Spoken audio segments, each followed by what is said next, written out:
కదిర్లో జరిగినటువంటి సంఘటన నిన్న రథోత్సవం సందర్భంగా జరిగినటువంటి చిన్నపాటి తొక్కిసలాట అనేది అసలు జగన్మోహన్ రెడ్డి గారు కదిరి ఎప్పుడన్నా వచ్చి ముఖ్యమంత్రిగా ఉన్నప్పుడు మీరు కానీ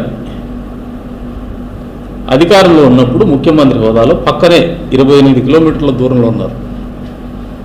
ముఖ్యమంత్రి హోదాలో ఎప్పుడైనా కదిరిని సందర్శించినారు. పలుమార్లు మీరు కానీ మీ వైపు కానీ అక్కడ పోతారు. కానీ కదిరి దేవాలయాన్ని కానీ కదిరి పట్టణాన్ని కానీ కదిరి నియోజకవర్గాన్ని కానీ మీరు సందర్శించినటువంటి దాఖలాలు లేవు.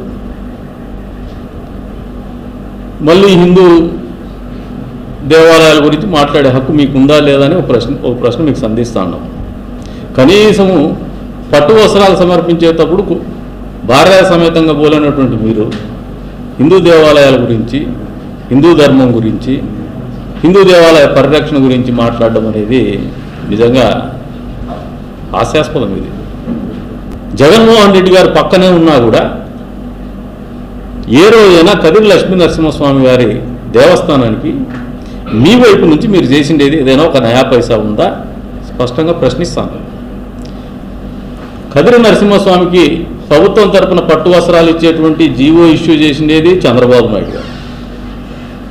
మీ వాటా ఏమీ లేదు.